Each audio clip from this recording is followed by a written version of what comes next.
Olá, que a graça de Cristo inunde a sua vida e o seu lar também.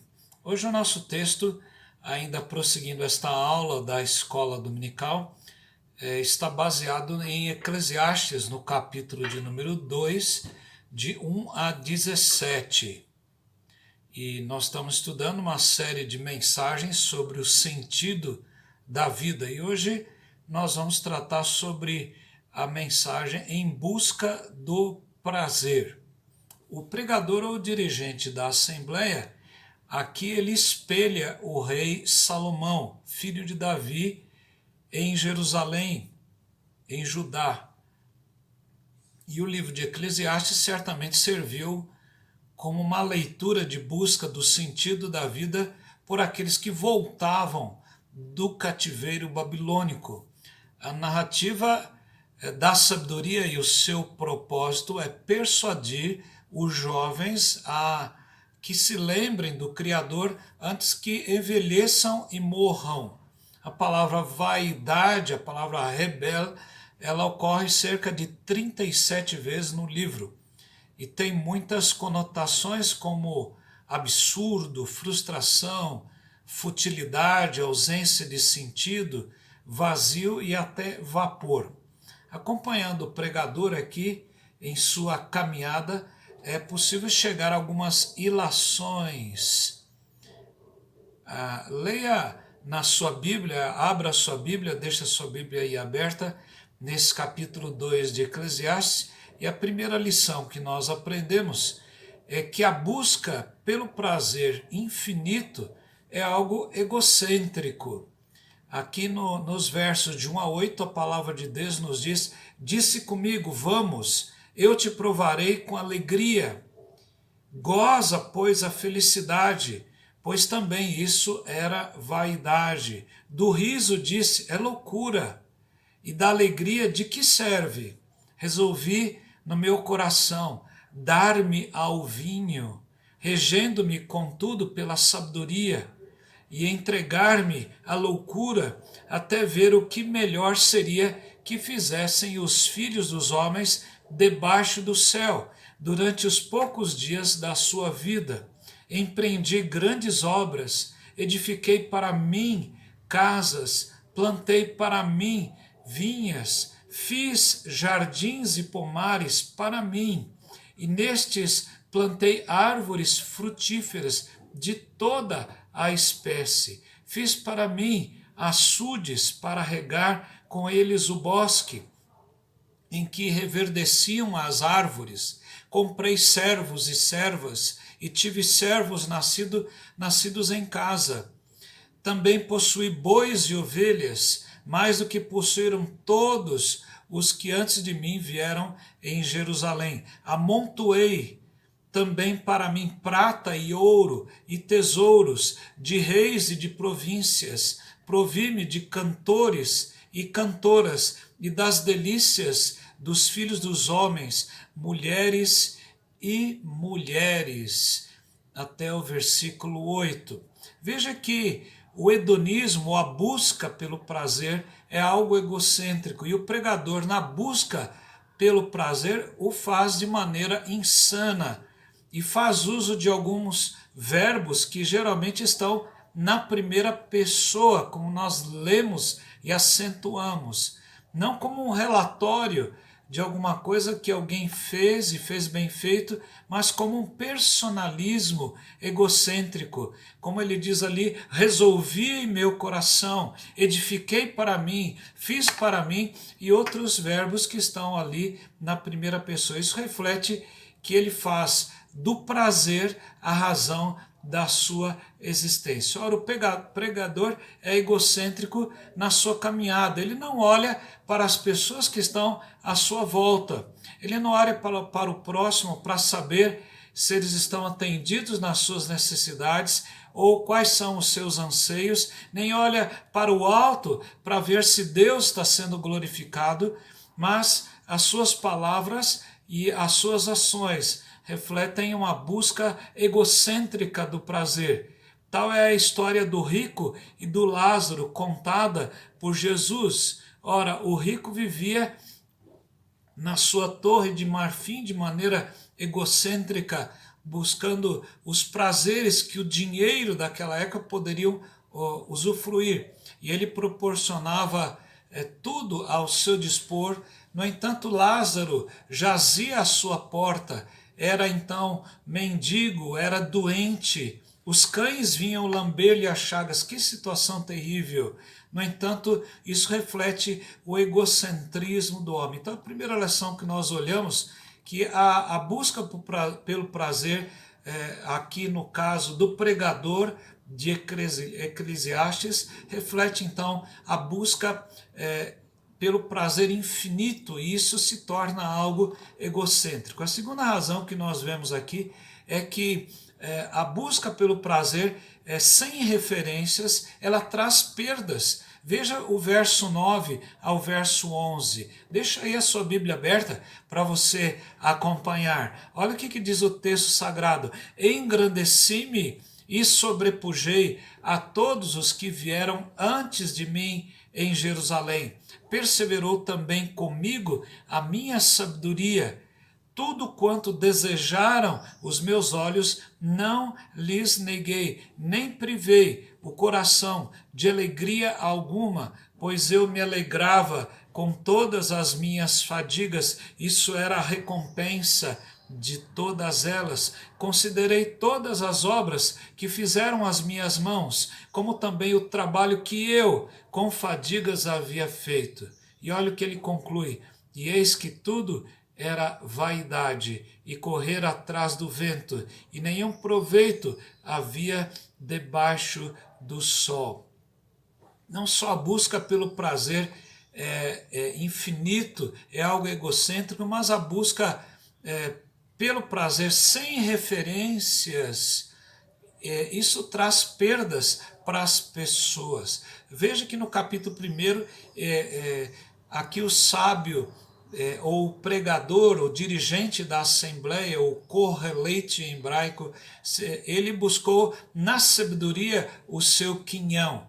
E essa busca pelo conhecimento pleno não foi o caminho para a sua realização pessoal, pois aumentar tão somente o conhecimento de alguém, para o pregador, significava aumentar as suas possessões. E ele então concluía no capítulo 1, tudo é vaidade e correr atrás do vento. Ele então buscou, se ele não encontrou no conhecimento, na sabedoria, então agora ele vai buscar nos prazeres incontáveis o sentido da vida.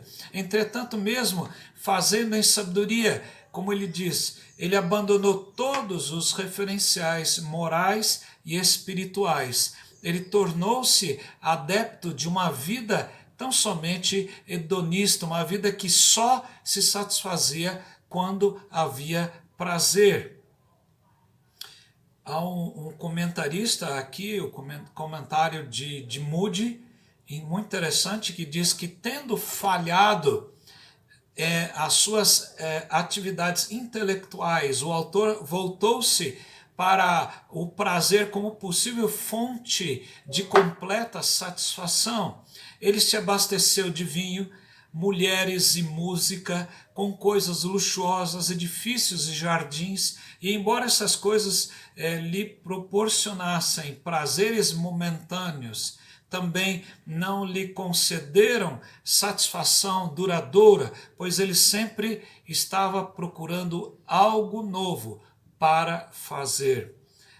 Veja que Jesus contou uma parábola sobre a avareza, destacando uma pessoa que perdeu os referenciais espirituais e morais. Lucas 12, de 19 a 21. Aquele homem que Jesus chamou de louco. Quando ele diz, depois de ter feito uma boa colheita, ele queria se regalar, construindo maiores celeiros. E agora então ele diz à sua alma, então direi à minha alma, tens em depósito muitos bens para muitos anos, descansa, come, bebe, regala-te. Mas Deus lhe disse, louco, esta noite te pedirão a tua alma, e o que tens preparado para quem será? E assim Jesus conclui dizendo: assim é o que entesoura para si mesmo e não é rico para com Deus. Jesus contou também a parábola conhecida como filho pródigo. Na verdade, nós temos um pai pródigo e dois filhos perdidos. Um que estava terminantemente perdido, aquele homem que é chamado do filho que volta, e aquele que estava na casa do seu pai, que era a figura dos fariseus. Quem sabe Jesus tipificava um como publicano, o outro como o fariseu. Mas Nosso Senhor conta a história de um jovem que buscou uma vida de prazer sem referências, sem absolutos morais, espirituais, Lucas 15, de 11 a 24, e quando sofreu as perdas que aquele tipo de vida oferecia, ele viu que aquela vida não valia a pena ser vivida. Ele caiu em si, arrependeu-se e voltou para a casa paterna, disposto agora a viver uma vida com referenciais mais seguros e que lhe garantiriam a vida eterna no paraíso que o seu pai já lhe falara há tanto tempo. Será que as pessoas não estão fazendo também isso? Estão buscando o prazer como algo sem referências, sem absolutos? Pessoas estão querendo definir a sua vida dessa forma. Veja que a busca do prazer pode ser algo egocêntrico, pode trazer também uma busca pelo prazer sem referências, mas a busca pelo prazer sem um norte é algo que pode enganar as pessoas. Veja nos versos 12 a 17 o que Salomão diz: então passei a considerar a sabedoria, a loucura e a estultícia. Veja essas três coisas. Que fará o homem que seguir ao rei? O mesmo que outros já fizeram. Então vi que a sabedoria é mais proveitosa do que a estultícia, que traz à luz, ou quanto a luz traz, melhor dizendo, mais proveito do que as trevas. Os olhos do sábio estão na sua cabeça, mas o estulto anda em trevas. Contudo, entendi que o mesmo lhe sucede a ambos. Pelo que disse eu comigo, como acontece ao estulto, assim me sucede a mim. Por que, pois, busquei eu mais a sabedoria? Então disse a mim mesmo que também isto era vaidade. Pois tanto o sábio como o estulto, a memória não durará para sempre, pois passados alguns dias, tudo cai no esquecimento. Diz ele aqui, morre o sábio e da mesma sorte o estulto. Pelo que aborreci a vida, pois me foi penosa a obra que se faz debaixo do sol. Sim, tudo é vaidade e correr atrás do vento. Veja que o prazer promete mais do que ele pode dar, pois a sua agência de publicidade é mais eficiente do que a sua linha de produção. Estimula os olhos, mas não atinge o coração. A fuga, então, é um dos caminhos daqueles que buscam no prazer algo sem sentido.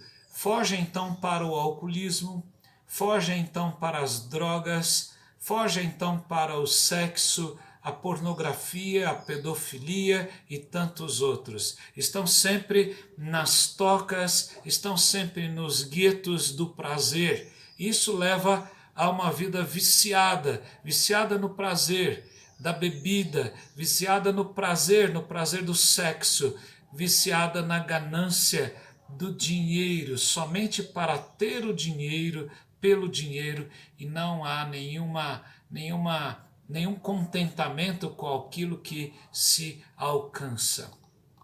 Como é que nós, então, concluímos esse texto da palavra de Deus tão importante e tão difícil de ser analisado, uma vez que são palavras de sabedoria, é uma poesia também. Resumindo, a busca pelo prazer infinito é algo egocêntrico, como nós vimos. A busca pelo prazer sem referências, ela traz perdas. E a busca pelo prazer sem um norte, sem um rumo, é algo também enganoso. Salomão buscou a felicidade na bebida, na riqueza, no sexo, no sucesso, mas não o alcançou. Ele entendeu que tudo é vaidade, ou como diz um servo de Deus, é uma bolha de sabão, pois a verdadeira alegria vem do Senhor. Veja que, num sentido geral, usando o rei Salomão aqui como exemplo, o livro nos ensina que mesmo a fama não é garantia de significado da vida ou de sucesso. Pensando nas riquezas ou nos recursos ilimitados do grande rei, o pregador, o correlete que desse texto, ele procura o significado da vida por meio dos grandes feitos do rei Salomão. Mas mesmo as conquistas de Salomão aqui são coisas decepcionantes. A sabedoria, o prazer, as construções e riquezas. Desesperado agora o rei, que não havia encontrado essa sabedoria aqui no capítulo 1 e 2, nem o prazer nesse capítulo 2, nem construções e riquezas. E ele repete então a frase: tudo é vaidade, é como correr atrás do vento. No final, o que se conclui é que nós mortais não podemos fazer nada melhor do que comer, beber e encontrar a satisfação no trabalho, mas nem isso, porque o próprio trabalho, como diz Salomão aqui no capítulo 2, versos 24 e 25, que ainda vamos ver, ele é um presente do próprio Deus e não tão somente uma conquista do próprio homem. O Dr. Paul Tripp, num livro chamado Sexo e Dinheiro, ele diz que nós somos o problema. A realidade contra-intuitiva, diz ele, é o mal que está dentro de nós, que nos atrai e nos conecta com o mal que está fora de nós. Diz ele que os prazeres estão por toda parte. Há prazeres de pensamento e das nossas emoções, há prazeres de localização, de situação e de relacionamento. O prazer existe porque ele se encaixa no propósito de Deus para a sua criação.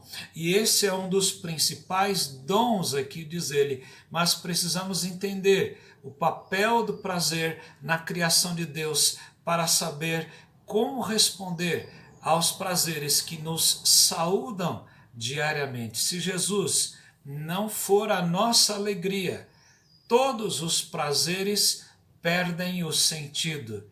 Tudo é um vazio, tudo é uma bolha de sabão, tudo é como correr atrás do vento. Como você tem buscado o prazer? Será que Jesus é o seu prazer, é a sua alegria? Que ele seja o seu prazer, que ele seja o seu contentamento. Ele disse ali em Mateus 6,33, que nós deveríamos buscar o reino de Deus em primeiro lugar, e as outras coisas nos seriam acrescentadas. Que o Senhor o abençoe e guarde, que a sua busca de prazer esteja em Jesus Cristo. Amém.